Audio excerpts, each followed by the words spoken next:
Salve ragazzi, buonasera su un'altra nuova puntata di Calice Nero. Buonasera mister Adimer. Buonasera maestro. Allora, salutiamo i nostri amici anche di Instagram, Arrogat, Buffa Valerio, Ignominia, che è un gruppo appunto cileno death metal, che oggi andiamo a intervistare un grande bassista dove ha suonato, ha dato appunto la creazione artistica verso il thrash, un nome come il Razor, Jon Armstrong. Prego, Sì. Adimer. No, volevo dire che oltre ai Razor ha Yeah. fatto parte anche di un altro gruppo, gli Ok. S.F.H, che però invece di essere thrash metal erano più sull'heavy, Mhm. quindi Corretto. comunque sì, due gruppi che appunto gli S.F.H non sono più attivi ufficialmente, o meglio, ufficiosamente non sono più attivi, però con due full, due demo hanno fatto il loro in ogni caso. E comunque vabbè, Razor non sto neanche là a dire chi sono per chi conosce il thrash. Concordo. E allora chiamiamo Mr. Jon Armstrong. Welcome John. Today. Welcome here to Fantastic. Calice Nero. It's a real pleasure to have you here. And yeah, we've been really, really looking forward to this interview this evening, considering your influence in thrash metal and even heavy metal. So we're really looking forward into that. Lascio aprire la prima domanda appunto a Mr. Adimer. Prego Adimer. C'ha la prima domanda. Ok, faccio il mio solito, parto diretto in Vai. inglese, gli chiedo subito. Okay, so you've been part of one pretty historical band, and they're one that is not active since 1994, like with releases, not considering reunion shows and so on. Uh, my question is, how did you get into this kind of music, like speed metal, thrash metal, heavy metal to begin with? Because mm, from what I know, your experience started basically with the genres that we're talking about. Well, in the early 80s, I moved to Calgary, Alberta, and I was living out there, and I came across this thrash metal. I'd always been into heavy metal, Black Sabbath, Judas Priest, early 70s or mid 70s stuff, Uriah Heep, UFO, different bands from Britain and Germany, Scorpions, love the Scorpions, various other bands. And I was already learning how to play all of that music. And then I was living in Calgary, and I discovered this heavy metal show called Crusher Skullgore. Crusher Skullgore. So, I first started hearing Celtic Frost and Merciful Fate, Metallica, of course, various other bands, Slayer, Anthrax, Fistful of Metal, Show No Mercy, Haunting the Chapel, Celtic Frost, Morbid Tales. All of that music caught my ear, and I absolutely loved it. And I also at that time had first heard Razor as well. Their very first, I think it's an EP called Armed and Dangerous. And then yes, I guess it is. I started playing bass with various bands, and I was very versatile bassist because I had grown up with blues and country and western and heavy metal and all different types of. It was an easy transaction for me to start playing speed metal. No, okay. Sorry. So basically, you could fit as best as possible, not even by the influences that you had and the music listening, but also like from your musical background. Yeah, I decided to move back to Ontario, and I moved to London, Ontario, where an old high school buddy of mine, Erhard Pavlit, introduced me to a gentleman named Bob Reed. And they were looking for a bass player, and they were doing heavy metal and speed metal. And I kind of auditioned for I actually auditioned with Bob on the drums. And we played Morbid Tales and various songs, some Metallica. And a while later, I because Bob had a drummer and it didn't matter. I was a bass player anyways. I was just basically showing them that I could do the music and that I knew the music, So I started playing with Bob and Rich and Don Clark, and they already had Sam fucking Hain, which is S.F.H. And we started recording and doing some albums. This is one of our very first recordings right here. Okay. S.F.H. Cold Death. It was a demo album, actually. And a good friend of ours, Barry Topley, did the artwork. Here's the back. It's basically made for Europe. There's everybody on it, It was a very cool album, And it looks like the old, it's almost like the old Metal Blade albums, right? John and Marcia's Azula, how they had the Metal Blade albums, which Metallica and everybody, they owned the the record company. So John and Marcia's Azula is who I'm talking about. So then I started buying a lot of Noise,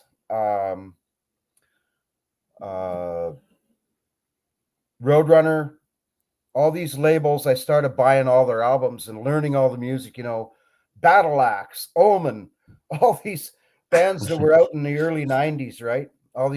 heavy metal bands.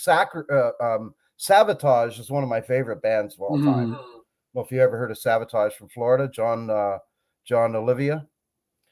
God bless his brother, Chris Olivia. But those guys, I love that transaction that metal was making in the early 90s, whatnot.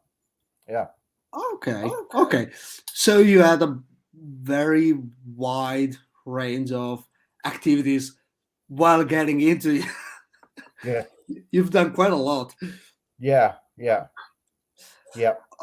Ok, I will translate what we've said in Italian right now. Allora, gli ho chiesto, vabbè, la mia classica domanda di rito, cosa l'ha portato ad ascoltare heavy metal, come lo speed, il thrash, e tutto quello che riguarda appunto questo genere musicale. E lui ha detto che di per sé ha sempre ascoltato generi pesanti, diciamo così, cioè ascoltava veramente di tutto, ma anche proprio come crescita personale lui ha ascoltato generi come il blues,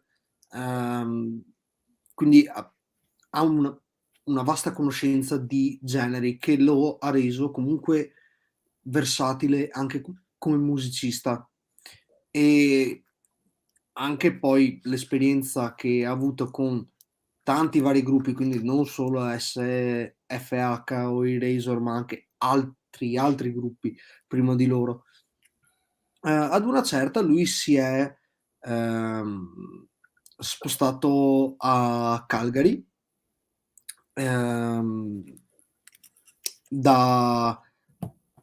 appunto da dove si trovava, da dove è nato, e là ha conosciuto un evento che si chiamava Crusher's Calgore, e là ha avuto modo di approfondire questa sua conoscenza dei generi heavy metal, quindi ha avuto la possibilità di vedere gruppi come Celtic Frost, Metallica, gli Slayer e tutti i gruppi quelli che adesso consideriamo come storici.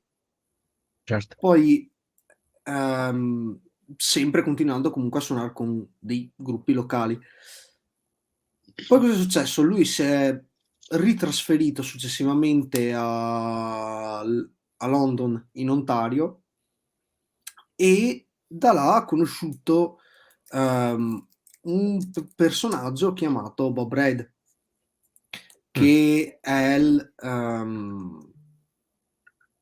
scusate, mi sono piantato, che è il cantante appunto dei Razor, e appunto sapeva che lui era bassista, quindi hanno cercato di fare delle audizioni, chiamiamole così, a lui, perché aveva un batterista, però comunque Bob Reid si è messo alla batteria per fare quelle prove. Hanno suonato qualcosa dei Metallica, o comunque quello che gli passava per la testa in quel momento, e da là poi si è unito il loro batterista, che è appunto Rich. Con loro ha registrato poi nell'87 quello che è, diciamo così, un demo degli S.F.H, che è appunto Cold Death, di cui ci aveva mostrato anche la copertina, come era venuta fuori la stampa. Ecco, questo è il Is this the inlay of Cold Death?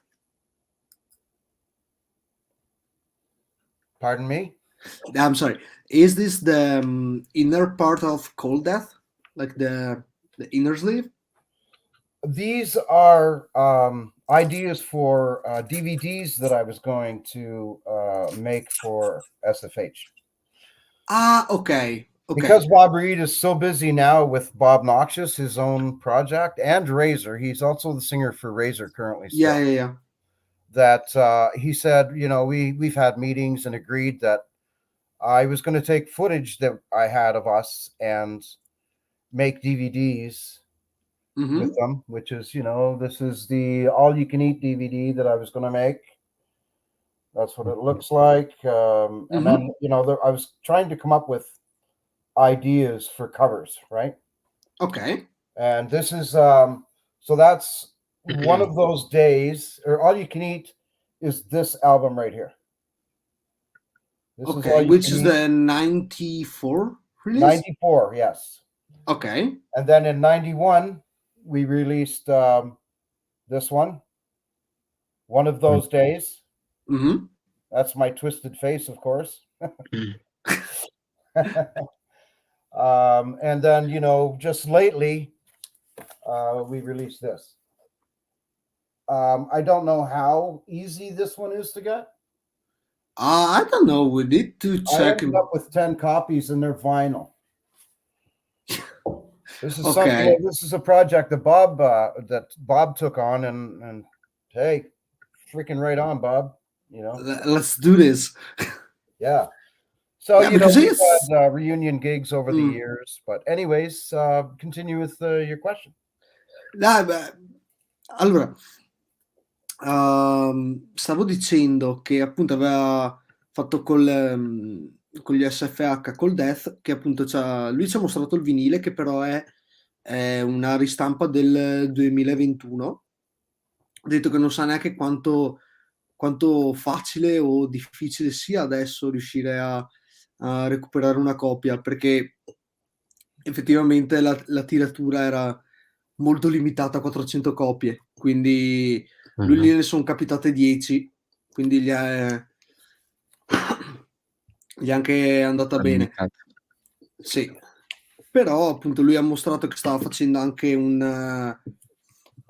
stava cercando assieme a poi Bob e Rich di, come si dice, recuperare quanti più filmati possibili dell'epoca e cercare di fare un DVD. Ecco, sta mostrando delle bozze di grafiche che ha fatto per questa cosa, quindi adesso è là da parte, quindi probabilmente si riuscirà a vedere un progetto del genere. Tratta praticamente dei loro album, quindi l'ultimo del 94, All You Can Eat, e quello precedente, One of Those Days, che è del 92. Sorry for asking, the picture you showed of One of Those Days, I don't know and I'm not sure about that. Was it the demo or the actual full-length album? Full-length album. Ok, quindi proprio la copertina del full, perché c'è un demo sempre loro di qualche anno prima con lo stesso titolo, quindi chiedevo conferma su questo. Ok, ragazzi, questa carrellata appunto di materiale molto molto interessante, come ha detto tutto tra l'altro in maniera molto dettagliata appunto il nostro caro Adimer. Saluto Urondi, saluto Dario, Siling, Black, Slaughter, Demon e Maniac. Allora, Mr. John, visto che appunto ci hai deliziato con appunto i vinili, con materiale storico, appunto come ha detto Adimer, come riesci con il tuo Basso a far sì che questo materiale storico non venga mai cancellato dalle menti degli esseri umani? E allo stesso tempo, quando appunto prendi il tuo basso come strumento, che tipo di energia riesci a catturare all'interno del tuo corpo e ad estrarre dal tuo corpo verso chi ascolta? Okay, so when you are picking up your bass and putting that ideas that you have in your head and translate them to actual music, how do you proceed while trying to make them memorable and that can not be erased in one's head? And what kind of headspace or mindset you are putting, well, picking up the bass and proceeding to convey that energy that you have inside and play the bass itself. So I have two different mindsets when I play the bass. When I record, I'm in simple bass playing mode because, there's guitars, all the guitars are taking over. So I'm more accenting along with the drums and making the guitar sound, Bigger. big. Okay. Whereas when I play live, because I'm a bass player and we were a 3-piece band, there is no rhythm guitar player. I'm really attacking my bass. I'm really putting, extra notes, some extra notes in there. Okay. I'm more like playing like a rhythm bass player, kind of like Lemmy. Okay, so with like power chords and stuff like that. Oh yeah, just full digging in. There's two things in speed metal, right? When it comes to bass playing, right? There's full picking and there's halftime picking, right? And so the halftime picking, I learned a lot of that from Dave Carlo and Razor, how to really attack the bass and bring the guitar out. So simplicity in the studio, fucking bash it down hardcore live, right? Yeah. I can see that because I guess even things such as adrenaline kick in. Oh yeah. It becomes natural to proceed that way. Let's Beer. say. Yeah, you beer, fuel always helps. No, I don't agree with that. Hey, by the way, I love Peroni. Peroni's a great beer. As a matter of fact, I was going to buy it yesterday. I got Moretti. I'm sorry, I don't. Qui raga, stiamo anche scambiando le birre qui nella grande, sì, va. But I mean, I enjoy some Peroni, but Moretti is Moretti. What can I say? Hey, beer, beer is beer. Canadian beer is a little different than American or than European beer. I find European beer very, very rich, whereas Canadian beer is just, drink it down. It's water. Hurry up. Give me another one. You need 20 to get slightly tipsy. Well, anyways. Yeah, we were saying about the really digging in the bass, that you have these two mindsets. Yeah. While recording and while playing live. And also, how can you use those two mindsets while playing at home, just by yourself? Like you're trying to play something by yourself, let's say some old music that you recorded, or even music that you enjoy. Like we were talking about Metallica or Motorhead, you name it. Like, how do you approach in that moment? You mean learning other people's songs, or just like playing it just recording for fun? Because I do recording on my own. I make my own music. I have. Oh. Yeah, I've been trying to break into the television market, film. Okay. I've also been trying to. I've created. I've done about 7 albums on my own up till now. That's massive. These are some of the demos. This is a demo that I did. Strong Arm John Music, right? It's my logo here, which is right here. That's my Strong Arm John Music logo. Okay. Believe it or not, it's Italian. Oh, really? Yes. If you go to the library and you look that logo up, you'll find a book called The Italians, which is also my tattoo. Oh, that's great.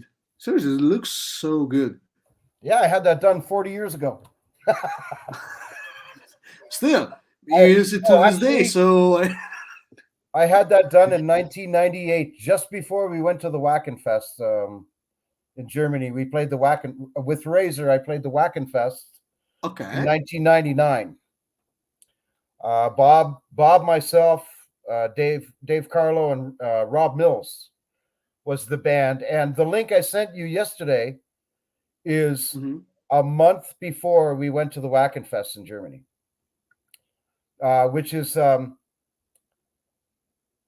live in Toronto at Lee's Palace. I sent you that yesterday. Yeah, you sent it to him, but yeah, Alan. Okay. I sent that to you. I don't know if you've seen it. I had short hair then. Okay. But Okay. But I'm the only bass player in the history of Razor that used a 5-string bass.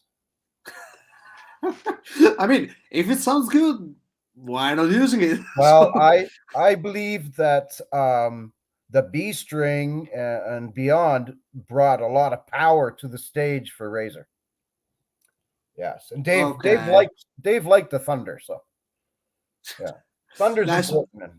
Yeah, but I guess that even like when they're playing from, I don't know actually what tuning Razors are using, but like if you do power chords and then you have the low bass, then it gives like twice the strength and the power of the sound. So Razor was D flat. D flat. Okay. Yeah. Okay. Yeah. So, very, very low. And I found I actually, when it comes to bass playing and strings, I did a lot of research when it came to my equipment. I used PV Mark V back then I had an 18-inch woofer from an old 370 acoustic cabinet. I used a PV Black Widow 15-inch and 2 8-inch. And it was pretty much about 500 watts. And then I switched that up to more like 10-inch speakers, and I got rid of the big boomy speakers, and went to a tighter sounding, more focused. I had a Rickenbacker that I had EMGs put in it. I had it customized. Jesus. Okay. And you can see that bass on the videos that we did with S.F.H. What are they? Dancing Dead Bones. So you can't see the bass in Dancing Dead Bones. I Like to Rest. You can see the bass in that one. Okay. Yeah, so I customized that guitar. I came up with a sound. I went to a heavier string because of the drop D tuning.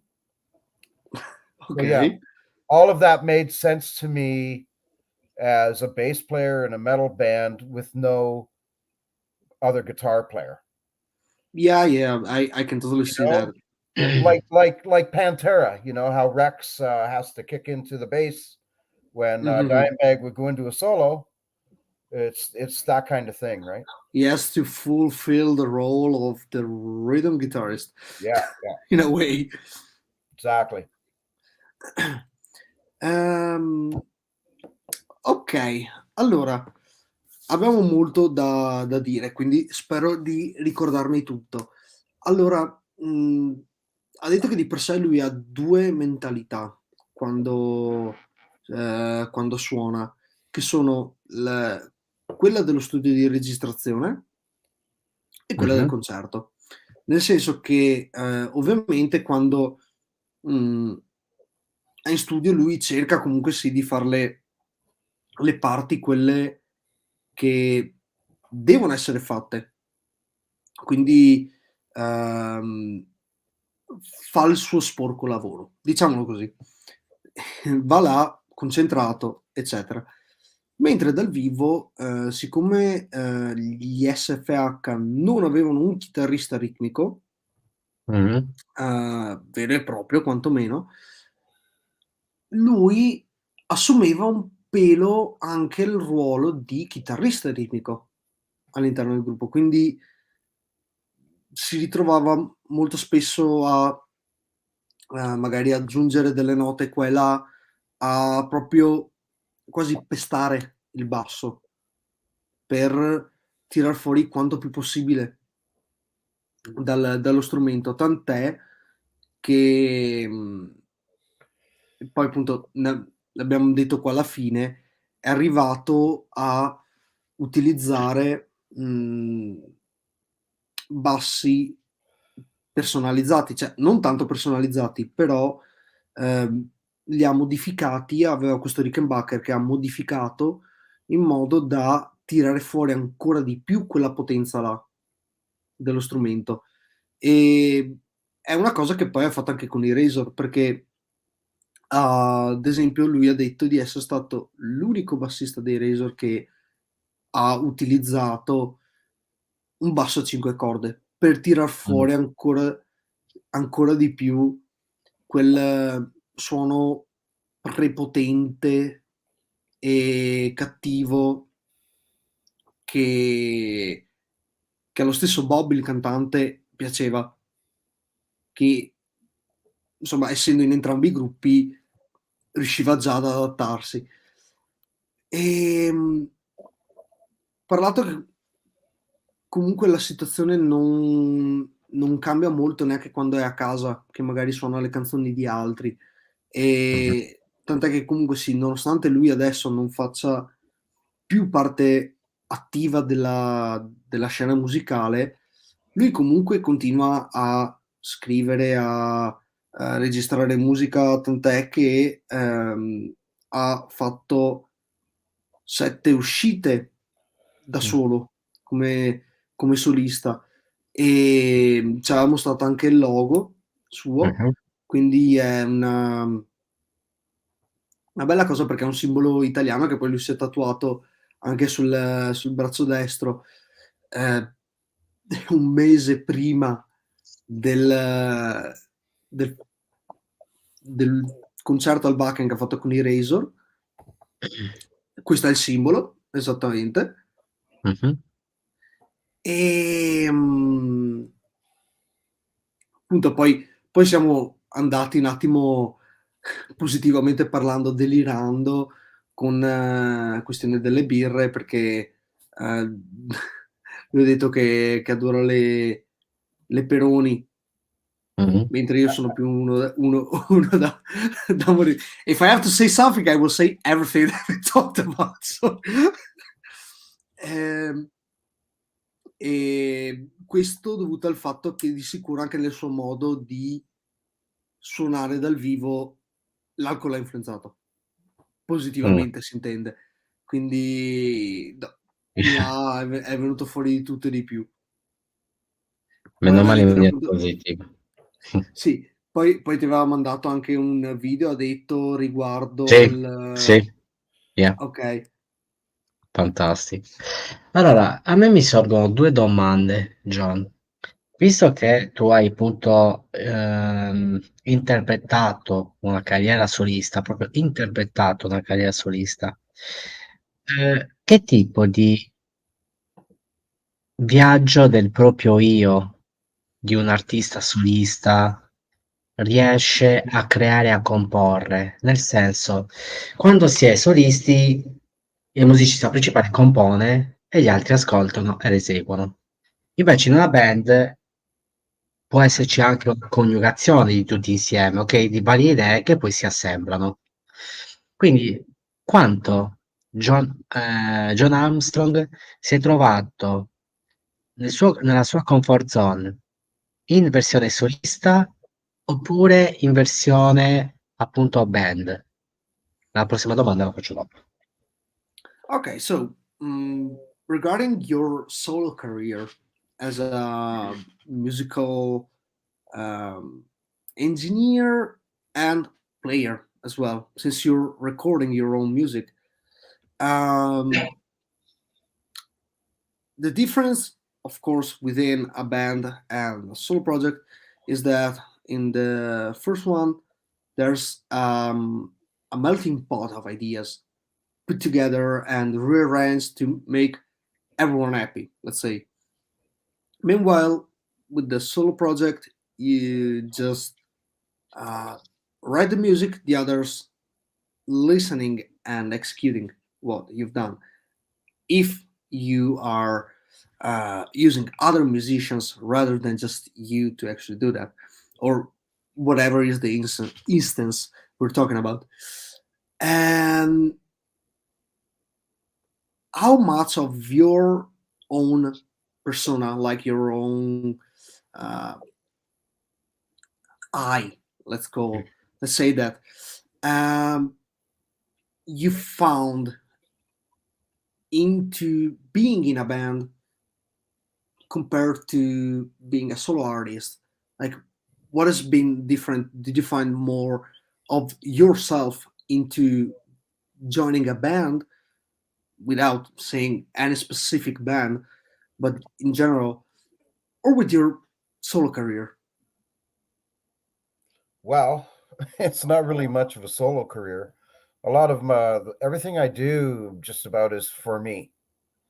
So I taught myself how to play keyboards. I, play around with different instruments.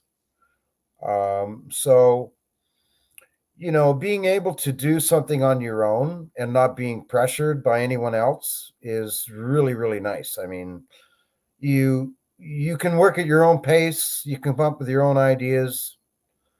And you can take your time doing it to make it sound decent. A lot of my stuff, I just throw it together and I do it for fun. Some of the stuff that I've done for fun. And I like adding movie scores to some of my songs where you got some cowboy talking over something, right? Or like the audio clips. Yeah, taken from movies. And some stuff I do sing myself. A lot of the drum programming I do all myself. The bass playing, the guitar playing. Some of it I've had various friends come over and mess around with stuff. Like my good friend Sean Letcher. We were working on this project here, which is called Black Cherry. And what we were doing was we also had a Black Sabbath tribute band called Into the Void. And so we, spend a lot of time making this particular album. It's only got so many songs on it, but it has been released on Spotify. But it's not Black Cherry. It's called something else. I can't remember. I'll message you and let you know. But once again, I was a bass player filling in on someone's ideas, right? So I had a lot of access to his studio, and there were times when he would go away, and I would just hang out at the house and do a lot of my own recording. Yeah, and then I also have my own setup here. You can't see it, but I have a keyboard over here. And I have, my studio bass that I use mostly every day, which is right here. It's actually a Is that a Jackson? I actually played a gig and they paid me this guitar. Oh, really? Yeah. That's fucking great. Oggi alla grande proprio. It was totally cool, right? It's pretty fucking cool. I think I got this thing tuned in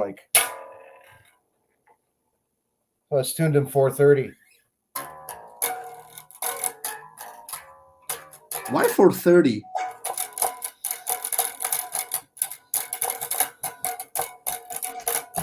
I don't know if you can hear that, but whatever. No, I was trying to figure out why 430 instead of 440. Oh, drop D tuning. Okay. Depends on what I'm doing at the time, right? Okay. So if I'm doing heavy metal, I'm usually 430, even C sharp, some songs. Matilda of the Night. I'll send you the song. I played everything on it. All the guitars, drum programming, all the keyboards. Okay. It's my latest song that I did in the last year. Other than that, I have a sushi company that I run. Oh, really? Yeah. Yeah, I have a sushi company. And Sushi platter. That's great. I made that platter today, as a matter of fact, this morning for a guy. I call him Platter Jack. But Okay. anyways, that's my business. That's what I've been doing the last few years. I was a welder before that. I used to build big steel things. I've always worked at a job, but I've also always been a musician and found the time to be able to play bass and, you know, top-notch bands as best I could, right? Mm-hmm.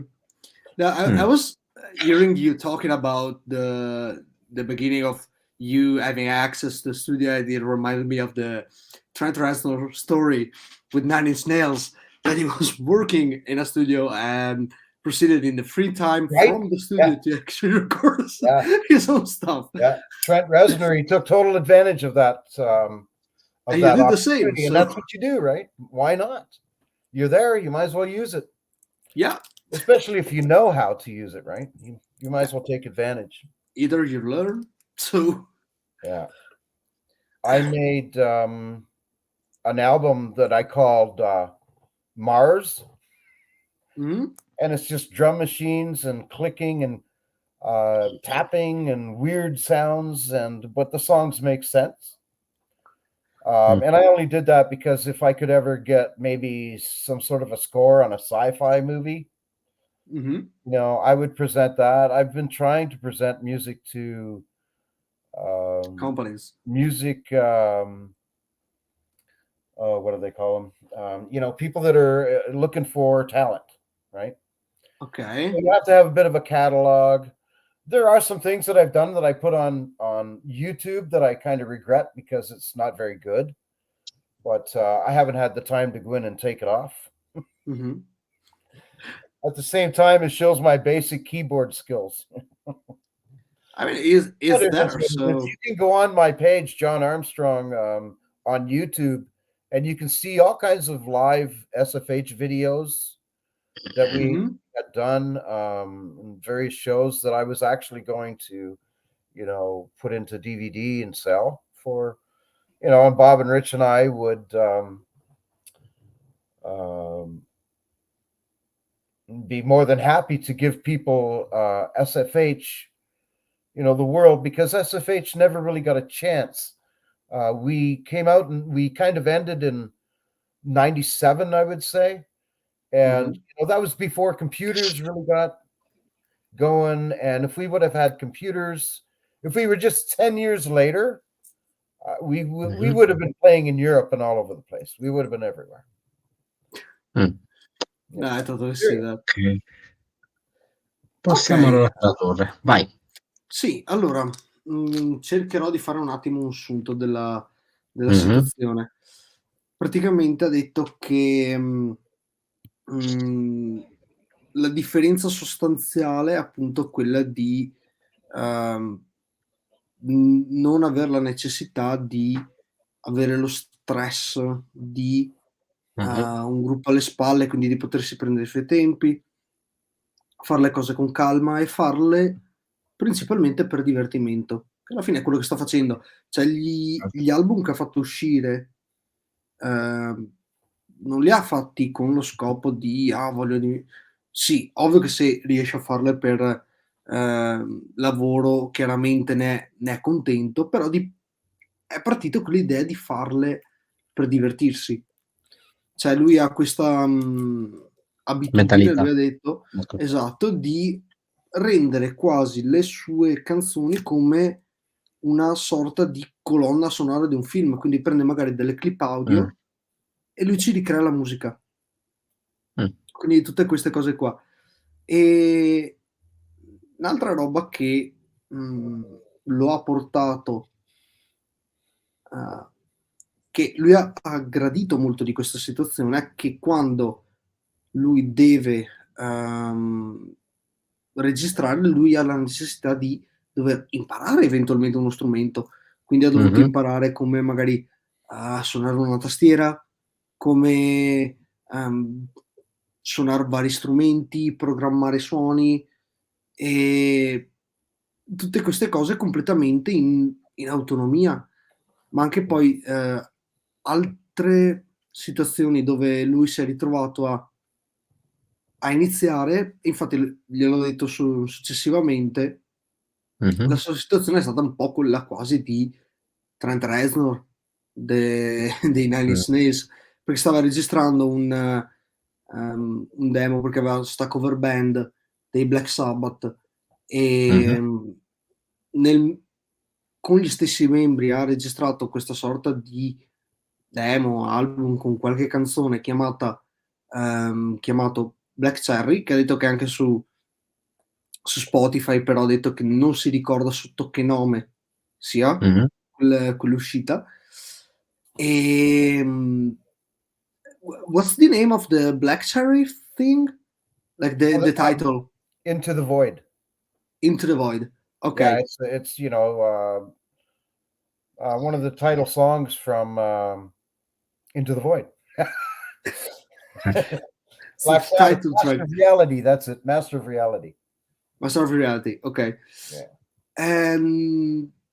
Praticamente I do the geezer thing. I'm geezer. Ok, yeah. Vabbè, e ha detto che nel tempo che c'era libero tra le registrazioni, lui sfruttava l'attrezzatura dello studio, dello studietto, ovvero del suo amico, per imparare a registrarsi le sue cose, perché no?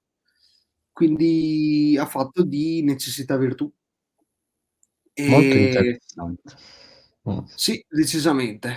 E poi anche a posteriori con l'avvento dei computer si programma le batterie, si fa tutto con un po' più di calma. Ha detto che sul suo canale YouTube si sente comunque qualcosa. Allora,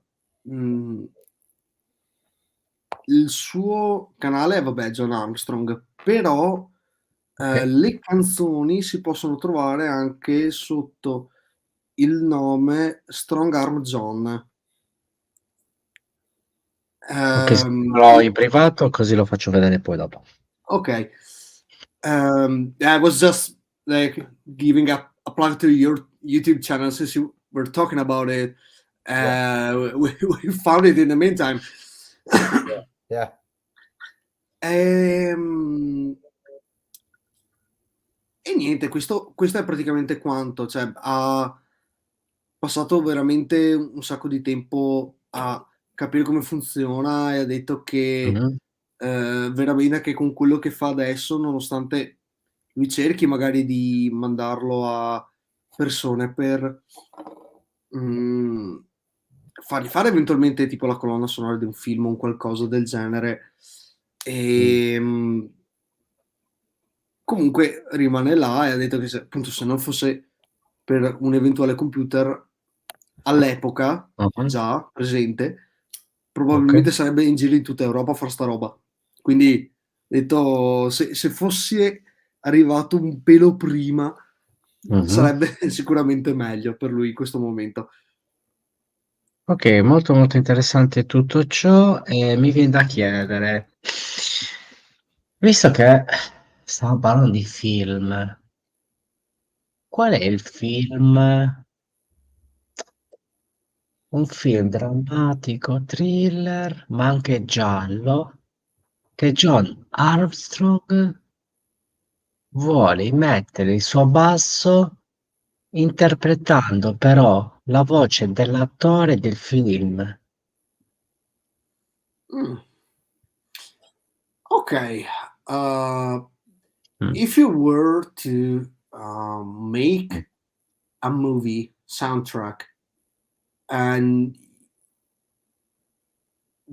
that movie will be a blend between drama, thriller, and crime. And with your bass, you will have to enhance the dialogues from the main character of that. What kind of feel would you most likely bring out with that instrument?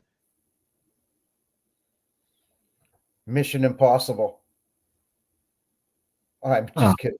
I mean, I heard that when I was a kid. When I was a kid, I learned how to play bass on television, from television. Mm-hmm. So when I was a kid, learning how to play bass guitar, my parents got me a bass guitar when I graduated into grade 8. Mm-hmm. And so I think I was 13 or something. And, you know, Barney Miller was on, and, you know, which is a detective show, right? It's a funny one, of course, a comedy. But, you know, Mission Impossible and various other songs or movies, TV shows. And yeah, you know, I would approach that probably a few different ways. Mm-hmm. I wouldn't just lay down one thing and go with it. I think I would do various ideas, and then I would choose the best idea that goes with, you know, what's happening in the drama, crime scenario that you're talking about, right? Mm-hmm. Or maybe even like blending. Like if one thing fits, I would not just do one bass guitar thing. I would do a few things. Okay. I would put effects on the guitar. If you're asking me to just, if I can only use bass, I would do various things. I wouldn't just do one bass thing, but it depends on the scenario, right? Mm-hmm. Or maybe what, or as you said, like the emotions that it conveys on you, I guess. Like if listening to the dialogue the first time gives you a certain kind of emotion, maybe listening it again gives you a different one. Who knows? So yeah, you would have to do some tracking. Yeah, right. That's why computers come in handy, as we were talking earlier. Yeah, I wouldn't. I did a song called BR600, and it's actually the name of the machine that I use, which is a Roland recording machine. It's a multi-layer tracking machine. It's all digital, and you can use it when you feel like it. You can even take it outside and record the birds and water and stuff. You know what I mean? So it's a very versatile machine, and I kind of take it everywhere I go with me because it is a ThinkPad, right? And BR600, I laid down an 8-string bass. Then I laid down a harmony lead guitar bass. And then I laid down the main lead guitar bass all on distortion. And so the song is all bass guitar. But I've approached that idea before with the bass. As a matter of fact, I did it on that Jackson. Oh, okay. Yeah. And in my machine, I have guitar effects, right? I have distortion. I have 101 different guitar effects. And they work on the bass as well, right? So, yeah, I would approach it in various ways, with various sounds too, of course. Ok, allora, ha detto praticamente che sì, lui ha iniziato scherzando con la questione di Mission Impossible, però ci si allontana poco dalla realtà. Nel senso che lui ha detto che ha iniziato a suonare il basso sfruttando la TV, le serie che c'erano, i film, quindi quello che presentavano. E lui appunto ci suonava sopra molto serenamente, quindi ha imparato a suonare quelle canzoncine e appunto quell'approccio là lo userebbe più o meno anche per questo, nel senso che adesso lui ha questo piccolo registrazione, il BR600 della Roland, che è praticamente un registratore multitraccia portatile che lui si porta quasi sempre in giro, in modo che tu possa registrare quello che quello che vuoi, quello che ti senti, insomma. E alla fine lui ci metterebbe magari qualche effetto in base a come sente il pezzo, di film che va a vedere, o addirittura se gli viene detto, ad esempio, non utilizzare Ok. effetti, usa solo il basso, lui farebbe varie registrazioni Mm. di quella stessa cosa. Perché appunto dicevamo, magari ascoltandolo la prima volta ti dà delle emozioni, Ok. ascoltandolo la seconda te ne dà delle altre, e da là scegliere appunto quale è meglio per quel contesto. Mm. Ok. Molto interessante come risposta. Allora, visto che stiamo giungendo ormai alla conclusione della video intervista, molto molto interessante, la domanda è questa, John. All'interno dei sentimenti, quindi del corpo umano, quella parte più fragile, quindi quella parte più vulnerabile e più semplice nell'essere attaccato, dalle emozioni esterne, ok? Da tutto quello che succede esternamente. Quando la musica riesce a comunicare appunto con con queste estremizzazioni della vita che giorno dopo giorno possono arrivare in maniera improvvisa. Cosa vuol dire? La musica quanto riesce a comunicare e quanto la comunicazione riesce ad entrare all'interno delle persone.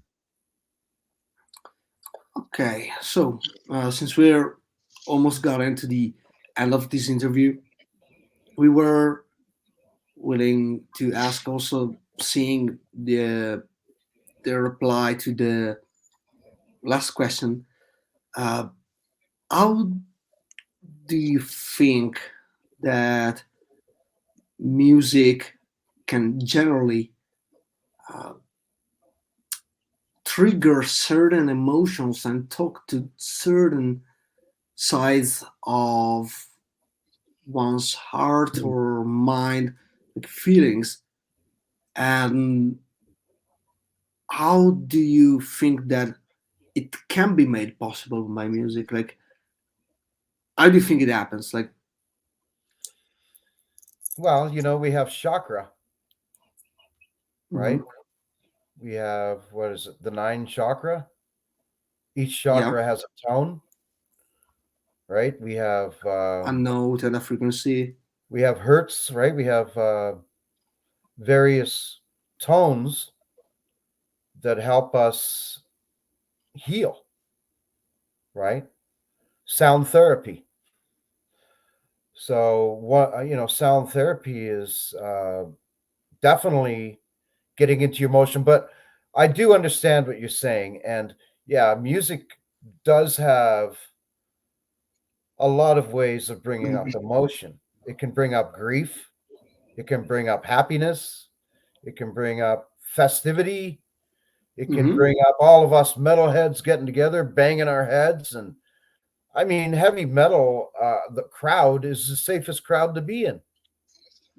That's true. Everyone That's watches out for each other. Everyone takes care of each other. We all watch out. I've various times I've had to stop shows because I've seen things going on myself with S.F.H, especially where people are moshing too hard or whatnot, and the music is making them emotionally violent, and so those people are removed. That's Mhm. if you want to talk about going from the most heaviest emotion in music, I think that moshing in a mosh pit is probably the heaviest emotion that you can deal with in music, right? Uh, Mhm. Other than that, most people just usually stand there and bop to the music, right? And they feel the emotion coming from the stage, right? Mhm. So I can tell you flat out with Razor, it's a 45-minute workout. And I kid you not. And Dave Carlo will tell you that Fucking as well. bad. I kid you not. It's a 45-minute workout. We even used to come on stage and go, all right, everybody, you ready to do your 45-minute workout? Here we go. Go there, give more your emotion, whole... man. Everybody goes wild. You know, everybody just goes wild. And I kid you not. That's fucking great. Yeah. Okay. I think that's my answer to that, my friend. No, okay. It makes a lot of fucking sense overall. So thanks a lot for that. Ok, allora, ha detto che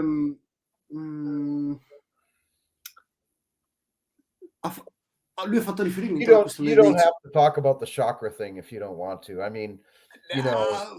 Funny thing, I'm into that kind of shit, so. Well, I am too, and I believe in it, you know. Yeah, for work-related things, I also had to deal with. What the fuck did I do? Because it was ages ago. I did a 432 hertz. Yeah, 432 hertz. Yeah. Kind of soundtrack for meditation things. Like by starting the whole fucking chakra things. Yeah.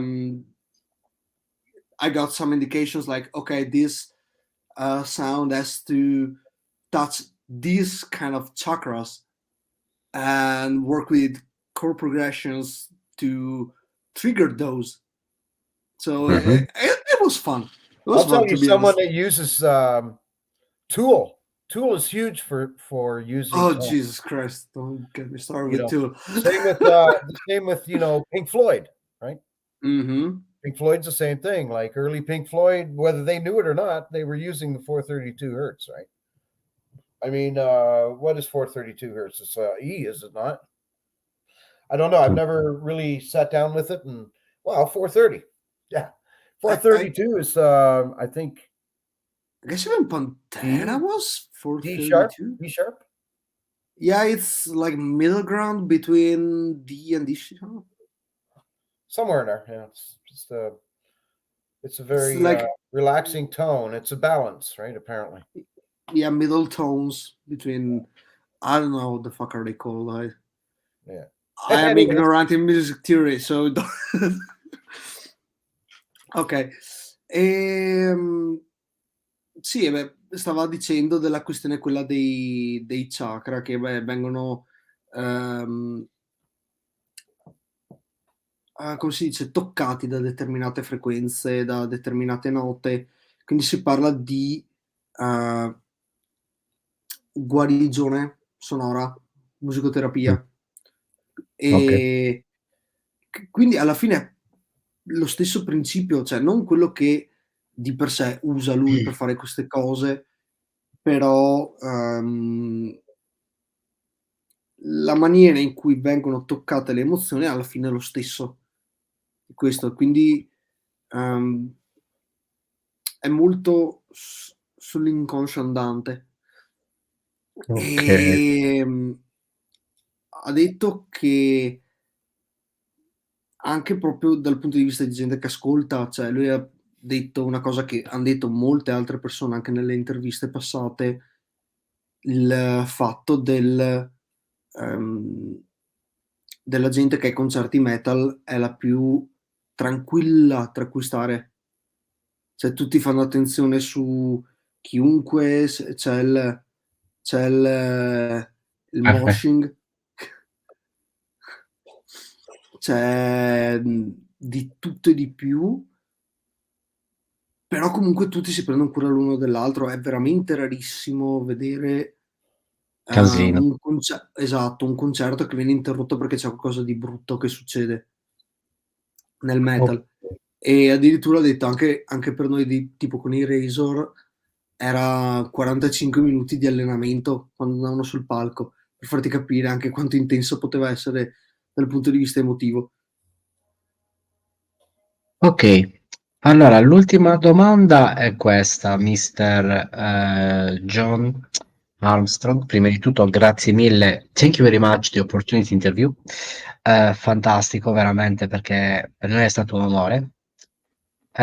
L'ultima domanda è questa. In alto sulla testa appunto di Mr. Latimer c'è il calice nero. Questo calice nero, che va dai rimandi anticristiani con quella croce ben tatuata, rovesciata, deve inserire una bevanda alquanto alcolica, ma non la birra, nella maniera più assoluta, una bevanda che riesce a far sì che le papille gustative di Mr. John siano completamente vellutate, ma anche messe in un allorquanto repentaglio della vita, giorno per giorno. Qual è questa bevanda che racconta tutto ciò? Okay, so as you can see, I guess on top over here, Yes. there's a chalice, which is the black chalice, and let's picture this thing because this is going to be the last interview and it's the main one from the channel. So pay attention to this one. You need to put into this chalice an alcoholic beverage, which shouldn't be beer, and it has to be alcoholic enough to make your taste buds feel like velvet in a way, but still that they can be menacing, that also your life can be put in danger in a way, but said alcoholic beverage. What will it be and why? What would I put in the chalice? Yeah. Over here? Yeah, the one. Wait, because Well, it's fucking mirrored. I would say mead. Mead. Cioè? Ok. Non mi ricordo. Non mi ricordo. Mead. Okay, I got it. Yeah. Now I remember. It's a good old Viking drink. Yeah. We call it idromele in Italian. Ah, ok. Perché infatti ci sono diversi musicisti, questo You see, appunto io. mead is made from honey, Mm-hmm. right? And Interessante. honey is very good for your body. So Yeah, that's my question. Mead. We drink middle. mead. It's middle. No. Yeah. Veramente intervista fantastica, veramente fantastica. Sì, perché appunto lui ha detto che è prodotto dal miele, quindi almeno lui ritiene sia prodotto dal miele, quindi è una di quelle robe. Adesso sto andando a controllare. Sì, Ecco, questi sono miele, appunto miele fermentato con altri ingredienti. I was trying to figure out how is mead made. And yeah, it says that it's fermented honey with water and ingredients, so fruits, spices, grain, or hops. So definitely does good to your body. So Mead. Quindi ragazzi, oggi alla grande veramente. Grazie mille John. Fantastico. Cheers, brothers. If you ever come to Canada, come and visit me. Is it still what we said it was? Sorry? Is it still what we said it was with S.F.H? Like East Side Canada? S.F.H? Yeah, because you said you moved back to some place and you said if you want to come visit still. Oh, well, we'll go visit them. We'll go visit them. We'll go visit. I'll take you down there. We'll go. Okay, that's fucking great. We'll visit all of them. Sacrifice. You know who Sacrifice is? Oh, I guess Sacrifice. no. Those guys would love to hear from you. Sacrifice. Oh, I have no idea. Check them out. Look them up. Sacrifice from Toronto. Sacrifice. Always good friends of ours. Sacrifice. Thrash metal. Exciter. Sacrifice. Exciter. Dal Canada. Ok. Dal Canada. Li abbiamo avuti l'altro ieri. sul canale.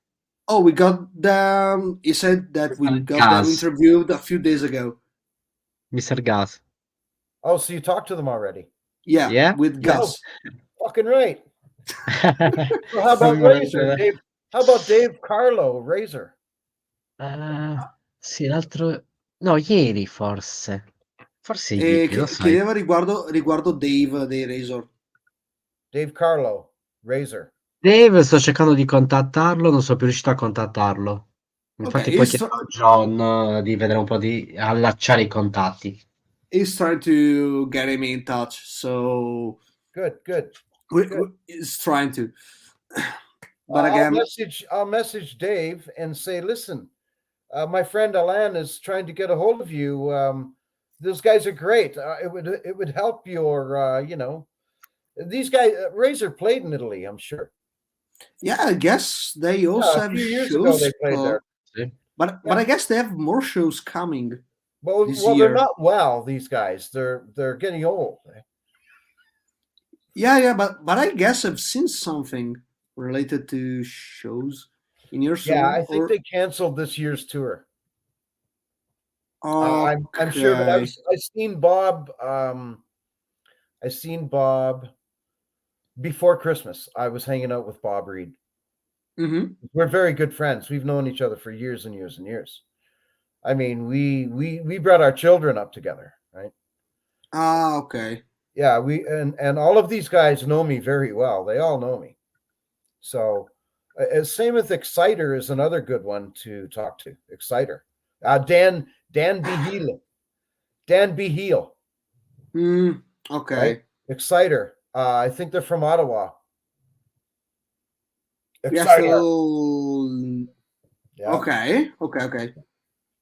So we will chat on Messenger. I will tell you, various people, and I can't necessarily give you their phone number, but I can ask them to get a hold of you on Messenger.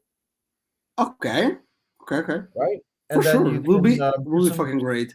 You can talk to those guys, right? They'd love to talk to you. Thank you, seriously. Yeah. Okay, so it's now time to wrap it up. So once again, thank you for being here and giving this interview and spend some time with us.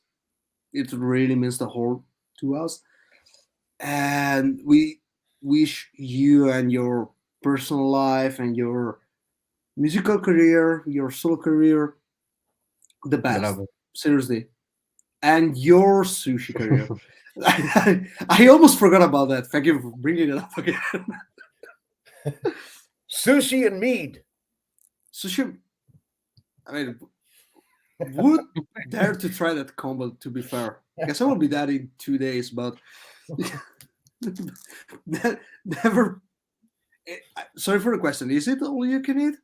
No? Yes? I don't eat sushi. Okay. Never mind. I'm a meat man. I'm about to cook a beer can chicken. Jesus fucking Christ, I'm gonna be started. Okay, so fantastic. It has been a pleasure, seriously. Thanks, gentlemen. Thanks a lot, and enjoy your roasting. Skull. Bye, John. Bye. Take care. Ok, lascio a te le ultime traduzioni, l'ultimo arranghe di traduzioni, prego. No, niente, ha detto praticamente che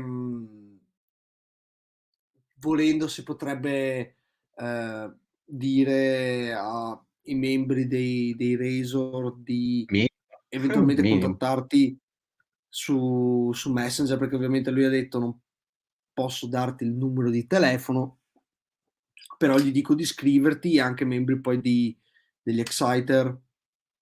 Ok. Eventualmente si potrebbe fare. Ha detto che di sentirvi voi due su Messenger. Ok, allora lo scrivo per la puntata. Perfetto.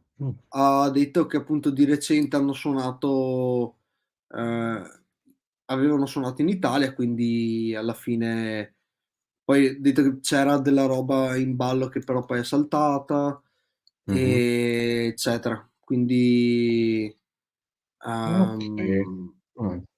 sì, è andata un po' così, Interessan purtroppo. Ahimè. Cos'altro stavo dicendo? Mi dica, dottore. Niente, praticamente questo è quanto, alla fine. E niente, e che volete? Quindi raga, niente, noi ci vediamo il 6 direttamente, seguite le nostre pagine, abbiamo Jeremy Kling, ex batterista dei Massacre, ex dei Venom Inc., dei Fiance, che è un gruppo thrash metal americano molto interessante, allorquanto di una data quindi vecchia, quindi veramente altri due nomi molto interessanti. Noi vi ringraziamo, veramente grazie a tutti del supporto, salutiamo tutti i nostri amici di Instagram, di YouTube e Facebook in contemporanea, seguiteci anche sul nostro sito www.ilcalicenero.com che seguite le dirette. Niente ragazzi, il grande spettacolo continua e non si fermerà mai, sacro codice d'onore 000, la morte vi renderà liberi. Au revoir.